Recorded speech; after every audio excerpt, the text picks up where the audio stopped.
यहाँ पे बद्रीनाथ जी में बहुत अंतर है। तब उस वक्त एकांत स्थान ज़्यादा थे। मटेरियल जो आज बिल्डिंगें हैं वो बहुत कम मात्रा में थी। लोगों में एक दूसरे के साथ भाईचारा प्रेम बहुत ज़्यादा था और श्रद्धा थी, भगवान के प्रति विश्वास था और भगवान के प्रति प्रेम बहुत ज़्यादा अगाढ़ प्रेम था। आज ऐसी कुछ परिस्थितियां शायद व्यक्ति के जीवन में आ गई हैं कि अर्थ प्रधान युग हो गया है कि अर्थ के बिना यहाँ पर लोगों की व्यवस्थाएं व्यवस्थित नहीं हो पा रही। तो अर्थ के लिए व्यक्ति जो है उसे उपार्जन में लगा है और जो श्रद्धा थी, जो विश्वास था भगवान के प्रति या फिर उसका प्रेम था, उसमें बहुत कमी देखने को मिलती है। संसार में संतों का जन्म जगत के कल्याण के लिए हुआ है, लेकिन संत बनना इतना आसान नहीं है। जो त्याग और तपस्या करनी पड़ती है, आप उसका आकलन भी नहीं कर सकते। बद्रीनाथ धाम में हमारी मुलाकात हुई ऐसे ही एक परम संत बालकदास महाराज जी से। बालकदास महाराज जी ने बचपन से ही अपने आप को अपने गुरु के शरण में ढाल लिया और उसके बाद आज यहाँ वो इतनी सेवा करते हैं, हमने अपनी आंखों से देखा कि मुझे लगता है कि ऐसी सेवा करते कम से कम मैंने तो किसी को नहीं देखा। हमारा सौभाग्य है कि हम उनके साथ हैं। आपका बहुत आभार, बहुत अभिनंदन।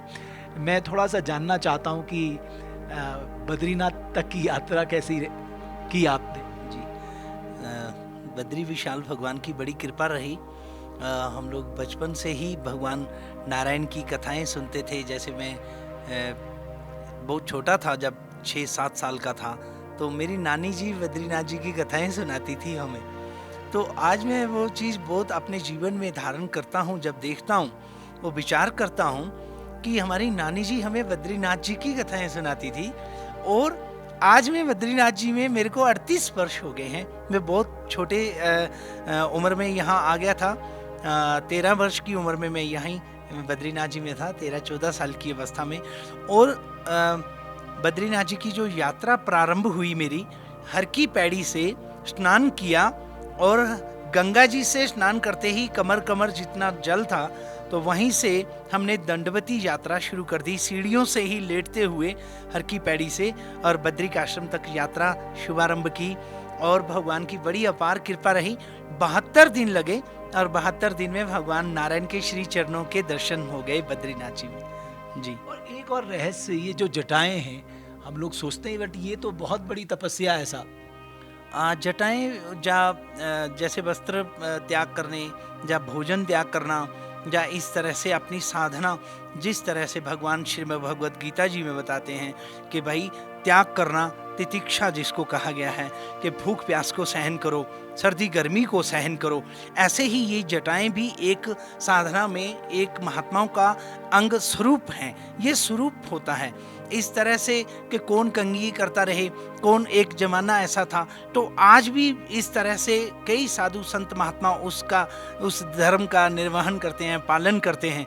कठिन तो बहुत है, ये बात तो सही है, लेकिन वास्तव में जब जिस राह पे भक्ति के मार्ग में जब चला जाता है, तो अगर हम कठिनाई को देखेंगे तो वो हमारा लक्ष्य नहीं प्राप्त होगा।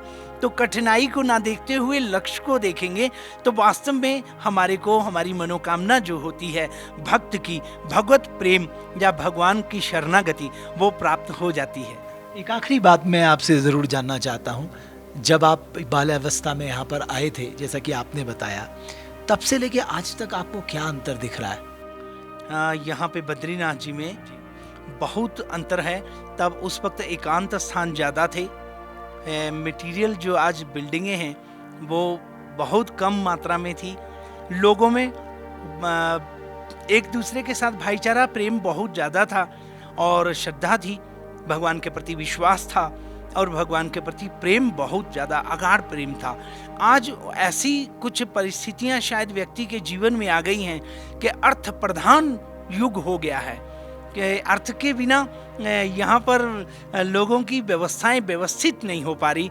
तो अर्थ के लिए व्यक्ति जो है उसे उपार्जन में लगा है और जो श्रद्धा थी, जो विश्वास था भगवान के प्रति या फिर उसका प्रेम था, उसमें बहुत कमी देखने को मिलती है।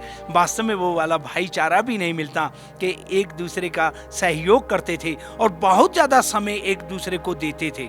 भगवान की, श्री हरि की ऐसे गुणानुवाद और हरि चर्चा होती थी, सत्संग इतने ज़्यादा होते थे कि हर जगह जगह जहाँ भी आप किसी गुफा में चले जाते या किसी कुटिया में साधु संत महात्मा को मिलने चले जाते तो हरि चर्चा सुनने को मिलती और ठाकुर जी का गुणानुवाद सुनने को मिलता, और वास्तव में हमारे जीवन का लक्ष्य जो है वो हमें प्राप्त होता था।